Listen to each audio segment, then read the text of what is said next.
दोस्तों क्या आप जानते हैं कि भारत के किस राज्य में क्वीन पाइन एप्पल को जीआई टैग मिला हुआ है? भारत का वो कौन सा राज्य है जहां बंगाल की तरह ही दबा के मछली और चावल खाया जाता है यार? एक ऐसा राज्य जिसे आजादी के बाद पाकिस्तान में विलय करने की कोशिश की गई, लेकिन नहीं सफल नहीं हो पाए। और यहाँ पर एक ऐसी जगह है जहाँ पर 99,99,999 मूर्तियां बनी हुई है, लेकिन इन मूर्तियों को किसने बनाया, क्यों बनाया, ये बात आज तक रहस्य बनी हुई है। इस राज्य में विभिन्न जनजातियों के लोग रहते हैं और ये राज्य अपनी प्राकृतिक सुंदरता और हरियाली के लिए पूरी दुनिया में प्रसिद्ध है। यहाँ का शांत वातावरण क्या ही कहना, हर साल बड़ी संख्या में सैलानियों को अपनी ओर आकर्षित करता है। और यहाँ की वाइल्ड लाइफ सेंचुरी कमाल की है और यहाँ की लड़कियाँ क्या बोलूं यार, बात ही अलग है यहाँ की। दोस्तों ये राज्य कोई और नहीं बल्कि नॉर्थ ईस्ट का सबसे खूबसूरत राज्यों में से एक त्रिपुरा है। तो चलिए दोस्तों एक साथ चलते हैं त्रिपुरा के सफर पर। दोस्तों त्रिपुरा भारत का तीसरा सबसे छोटा राज्य है और इसका क्षेत्रफल सिर्फ 10,492 वर्ग किलोमीटर है। जनसंख्या की बात करें तो इसकी आबादी 41,80,000 के आसपास है। त्रिपुरा एक लैंडलॉक्ड स्टेट है, ये तीन तरफ से बांग्लादेश से घिरा हुआ है। तो वहीं भारत में इसकी सीमाएं असम और मिजोरम से लगती हैं। अगरतला को त्रिपुरा की राजधानी होने का गौरव प्राप्त है। नॉर्थ ईस्ट में इसे गुवाहाटी के बाद सबसे प्रमुख शहर माना जाता है। अगरतला का मौसम पूरे साल भाई जबरदस्त सुहावना रहता है यार। आप साल में किसी भी समय पर यहाँ आए, यहाँ ना तो बहुत ही ज्यादा ठंड मिलेगी और ना ही बहुत ज्यादा गर्मी। धार्मिक दृष्टिकोण से देखें तो त्रिपुरा में 83% हिंदू, 8% मुस्लिम, 4% ईसाई और 3% बौद्ध धर्म के लोग रहते हैं। और बोलचाल के दौरान यहाँ पर बंगाली और त्रिपुरी भाषा का इस्तेमाल किया जाता है। इसके अलावा कोक-बोरोक लैंग्वेज भी यहाँ पे काफी प्रचलित है। साथ ही हिंदी और कुछ अन्य लोकल लैंग्वेजेस भी त्रिपुरा में बोली जाती हैं, जो कि बहुत ही प्यारी लगती हैं। और ऑफिशियल कामकाज के लिए भाई इंग्लिश इस्तेमाल किया जाता है यहाँ पे। इतिहास के बारे में बात करें तो त्रिपुरा की स्थापना 14वीं शताब्दी में माणिक्य राजा ने की थी। माणिक्य राजवंश के लोगों ने लंबे समय तक त्रिपुरा पर राज किया था और आज भी इस परिवार के लोगों को त्रिपुरा में काफी सम्मान दिया जाता है। बाद में सन 1808 में ब्रिटिशर्स ने त्रिपुरा पर कब्जा कर लिया था। दोस्तों आपको जानकर हैरानी होगी कि जब भारत पाकिस्तान का बंटवारा हो रहा था तब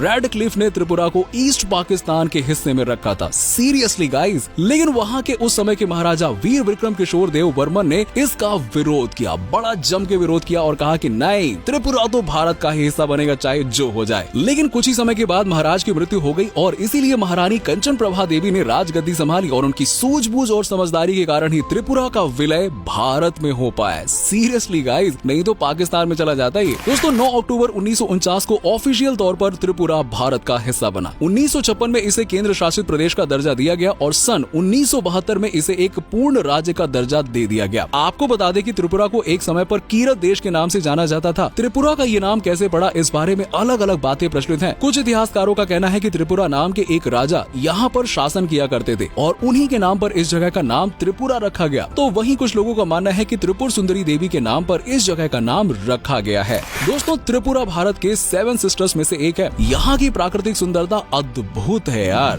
राज्य के 50% से ज्यादा हिस्से में जंगल है, इसीलिए इसे अमेज़न ऑफ इंडिया भी कहा जाता है। त्रिपुरा भारत के सबसे शिक्षित राज्यों में से एक माना जाता है। यहाँ की लिटरेसी रेट करीबन 94% है, जो भारत के औसतन लिटरेसी रेट से काफी ज्यादा है। पिछले कुछ सालों में यहाँ पर शिक्षा के प्रचार प्रसार पर काफी ज्यादा ध्यान दिया गया और यहाँ 6 से 14 साल के बच्चे के लिए शिक्षा मुफ्त और अनिवार्य है। राज्य की राजधानी अगरतला में कई प्रमुख एजुकेशनल इंस्टीट्यूट्स भी खुल गए हैं और पढ़ाई लिखाई के साथ साथ त्रिपुरा में खेलों को भी काफी बढ़ावा दिया जा रहा है यार। प्रसिद्ध एथलीट्स दीपा कर्माकर भी त्रिपुरा की ही रहने वाली हैं। त्रिपुरा में ज्यादातर लोग खेती बाड़ी पर ही निर्भर हैं और यहाँ सबसे ज्यादा चावल की खेती की जाती है। साथ ही मछली पालन का काम भी यहाँ बड़े पैमाने पर किया जाता है। चावल के अलावा जूट, गन्ने, दालें, आलू और फलों की भी खेती यहाँ पर भरपूर की जाती है। खेती के लिए झूम प्रणाली का इस्तेमाल राज्य में किया जाता है और त्रिपुरा की जीडीपी की बात करें तो ये करीबन $8 बिलियन के आसपास की है। वहीं यहाँ पे पर कैपिटा इनकम $1800 सालाना है। दोस्तों त्रिपुरा को नदियों का प्रदेश भी कहा जाता है। भले ही ये राज्य देश के सबसे छोटे राज्यों में शुमार है, लेकिन यहाँ पे 10 नदियाँ बहती हैं। गोमती, खुवाई, मुहुरी, फेनी, मनु और बुरीमा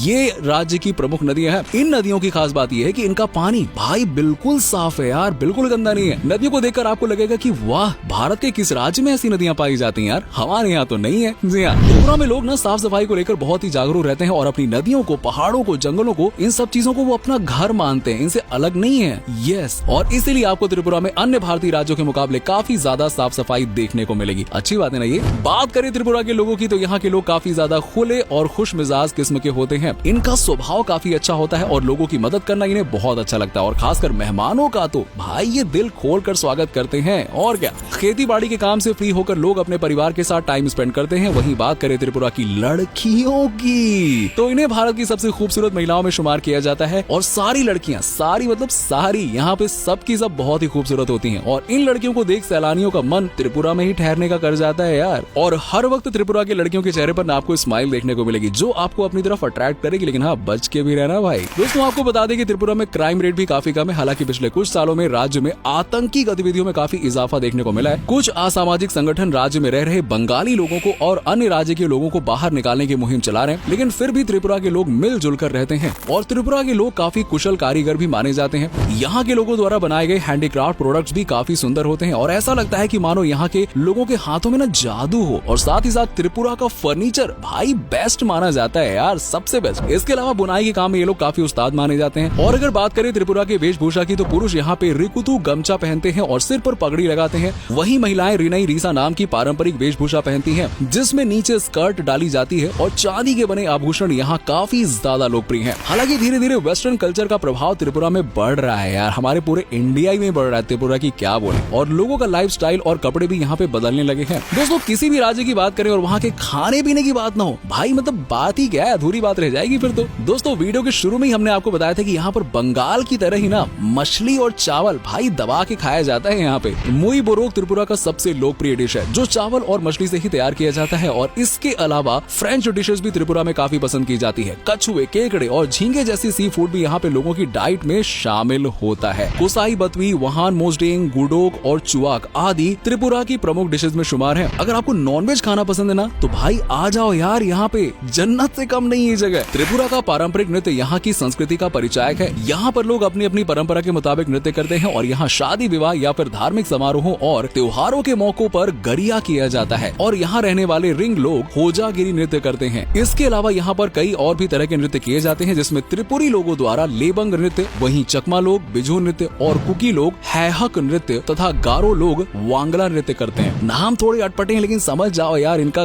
गजब का यहाँ पे प्रदर्शन होता है। इसी के साथ ही त्रिपुरा में सभी प्रकार के त्योहार काफी धूमधाम से मनाए जाते हैं। खर्ची पूजा, गरिया पूजा, केर पूजा, विजू महोत्सव, अशोकाष्टमी, गंगा पूजा, लंपरा पूजा यहाँ के प्रमुख त्योहार है। चलिए दोस्तों अब हम आपको त्रिपुरा के उन जगहों के बारे में बताते हैं जहाँ पे आप घूमने के लिए जा सकते हैं, एंजॉय कर सकते हैं। देखिए दोस्तों त्रिपुरा घूमने की शुरुआत आप राजधानी अगरतला से कर सकते हैं। अगरतला में घूमने की बेस्ट जगह है उज्जयंत पैलेस। इसका निर्माण राजा किशोर माणिक्य ने 1898 में कराना शुरू किया था और 1901 में बनकर ये तैयार हो गया था। सन 1972 में त्रिपुरा की सरकार ने इसे खरीद लिया और इसे विधानसभा के तौर पर उपयोग किया जाने लगा, लेकिन आज इसे एक म्यूजियम और लाइब्रेरी में तब्दील कर दिया गया है। पूरे पैलेस की नक्काशी भाई कमाल की है। लकड़ी की बहुत ही सुंदर कारीगरी यहाँ पे आपको देखने को मिलेगी। पैलेस के चारों ओर खूबसूरत गार्डन भी सैलानियों को खूब लुभाते हैं। इसके अलावा त्रिपुरा में कई नेशनल पार्क और वाइल्ड लाइफ सेंचुरी भी मौजूद है। Clouded leopard national park, bison national park, Gumti wild life sanctuary, Sepahijala wild life sanctuary आदि यहाँ पे चीजें हैं जहाँ पे आप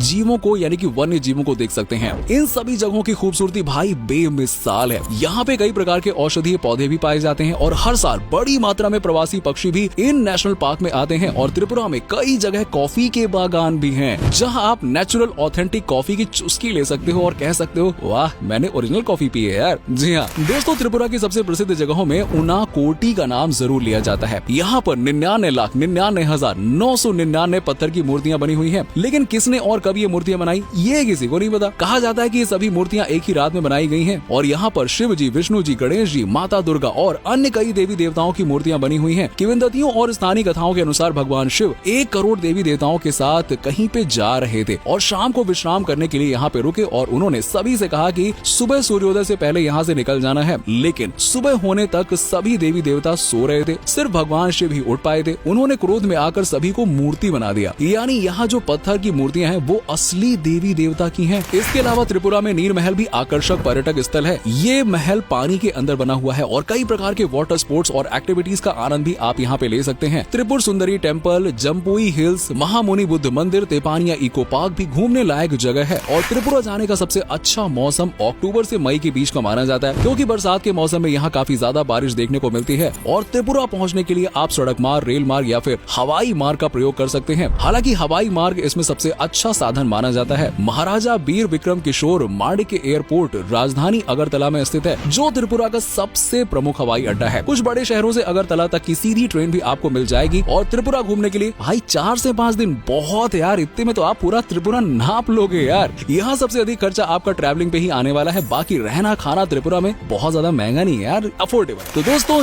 ये था त्रिपुरा और उम्मीद करता हूँ कि आपको हमारा ये एपिसोड पसंद आया होगा। आप में से कोई अगर त्रिपुरा से है तो हमें कमेंट सेक्शन में जरूर बताना। आज की वीडियो में आपको त्रिपुरा की कौन सी बात सबसे अच्छी लगी ये भी बताना, और अगर आप कभी त्रिपुरा गए हो तो आपका एक्सपीरियंस कैसा रहा ये हमारे साथ जरूर शेयर कीजिएगा।